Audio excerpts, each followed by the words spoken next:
This person said, after losing my mother, I had someone tell me that I shouldn't miss my late mother because she's no longer suffering and happy in heaven. Shouldn't miss. Recently, I posted a question on Instagram to ask if anyone have experiences with toxic positivity, and I actually have a few responses. I just really feel for them, as well as a certain level of anger. It's a bit hard for me to talk about this because I think when I read this sharing, I interact with these people directly to ask more information as well as getting consent of to share it on the podcast. It was like heart-wrenching for me, and yet, yeah, I mean, I have different complicated emotions of it. For some reason, I often feel for them because I also feel like a snippet of it before, at least some form in the past. It may not be the exact same situation, but it's just really painful, and I really feel that. So this person said, after losing my mother, I had someone try to comfort me saying my mom is now happy in heaven.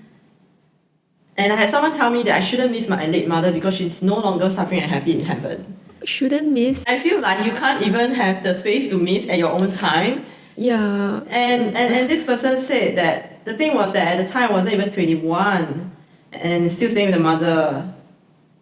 So it felt very blatant and invalidating. I was in such pain and navigating through my grief. Oh dear. Yeah. I feel so sorry for this person. Yeah, I also felt like very sad that at that point of time she's already experiencing a great loss at a young age. I mean, it's not about age. It's still a great loss to anyone at that age. And to hear those words at that time, now it sounds like a shock to us, and we are not even the person going through it.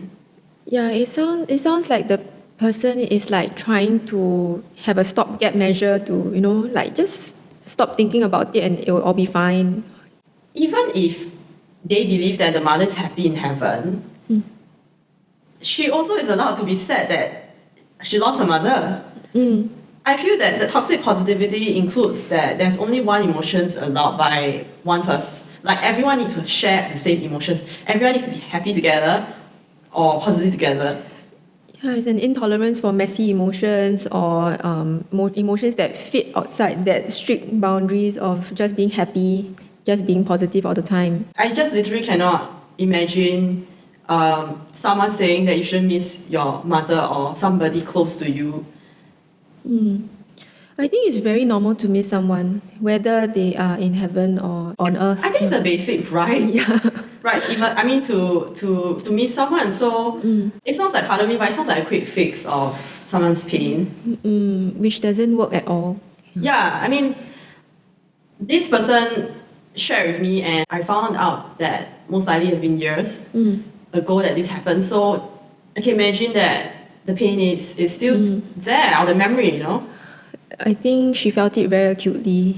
Yeah, because like she's already in pain and then somebody shutting down and devalidating her very natural emotions probably made her feel that she's even wrong to miss her mother, even though it's perfectly normal.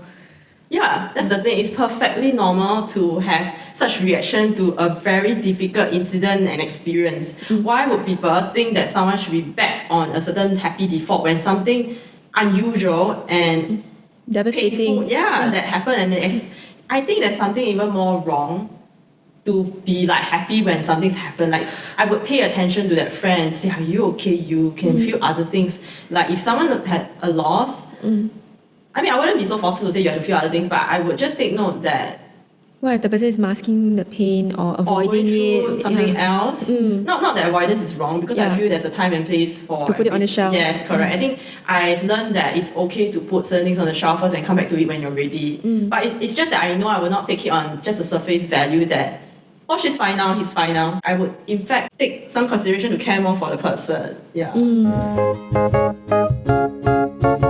So I really hope that the person will receive the healing and support if she still needs now. And yeah, I just hope that this sharing will also raise awareness for others to be more aware of what they say to another. The focus should be on that person, what the person needs, instead of what we want to say. If that person really needs a positive statement, I think go ahead. Like, we don't know what stage that person is at. Maybe he or she needs to hear that. Now I usually err on the side of asking a bit more questions. Say, what do you need now? Do you need me to listen? Do you need me to say, to validate, to acknowledge? I mean, I'm not like, I wouldn't call myself an expert, but this is what I do now. I ask more questions. That's a good practice. I think it's about listening with empathy and checking in with the person what they need. If they really wanted an encouraging word and if they said so, then maybe that is the right time to give them that positive word.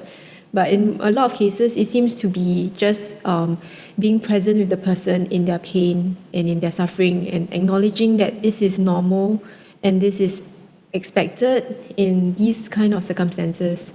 For myself, I even sometimes when I'm in pain and I know the other person wants to help but don't know how, I might actually give suggestions and give pointers at what I actually need. Yeah, is it practical help or is it, Yeah, I'm someone who believes in the faith. So if I speak to someone who is a fellow believer, I really need like a verse to encourage myself, but I might not know one at that point.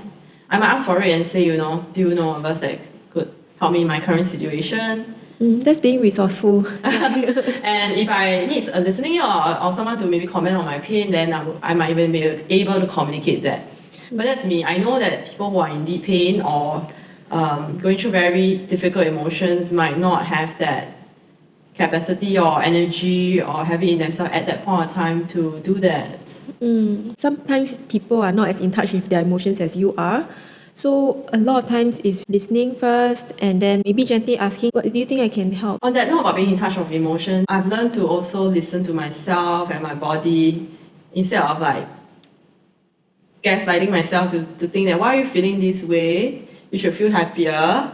Like, why are you being a burden to the people around you and feeling unhappy? And yeah, I mean, I still sometimes have the temptation to feel like that, but I also learn to care for myself and not to brush these emotions away and go to a community, a friend, someone who's supportive that are willing and happy to be there for me in these emotions. I saw an Instagram infographic that said that toxic positivity is at the tip of the iceberg of repressed rage. Sometimes we feel that we're not allowed to be, let's say, angry with somebody who has hurt us. So we just tell ourselves, no, we should be forgiving, we should be kind, we should move on. Underlying it could be bottled up resentment, frustration, not just rage, could be sadness. Yeah, I think we have to allow others and ourselves the space to go through different emotions such as anger and sadness. And the term sweeping under the carpet, I just think about it like imagining visually. If you do it so much, it becomes a heap of something below that's festering. Like wriggling worms. Okay, anything of worms that terrifies me, but I just think it's very dusty and just basically unhygienic as well. So I think it's important for me. I would do a stock take if I have the space and the bandwidth to face certain emotions or incidents or trauma and process that at my own pace, of course. And if there's a need to process it with a professional, so that I'll be continue to be safe and be in a safe space. Yeah, I totally agree. When you talk about trauma, a lot of us are generally not equipped to help someone process it. So I think trauma is usually best processed with a professional. Not to say, again, that family and friends cannot walk with the journey together and be supportive. But I think trauma is something quite tricky, and personally, I would be more inclined to bring it to a professional. And I think there are different levels of trauma. I heard there are like big traumas and small traumas. So I think it's not even easy for someone to identify which is which. So someone who is skilled and equipped could be very helpful in that. And may facilitate the process of healing and even accelerate it. Yeah. In the next episode, Uncle who was in the hospital and clearly was very unwell. And the uncle's daughter said things to him like, you need to snap out of it. Come on now, be positive. please note that what we have shared does not constitute medical advice. If you need professional help, do seek it out. And if it's an emergency, please proceed to the local hospital. Thank you for watching. I feel fine. Really?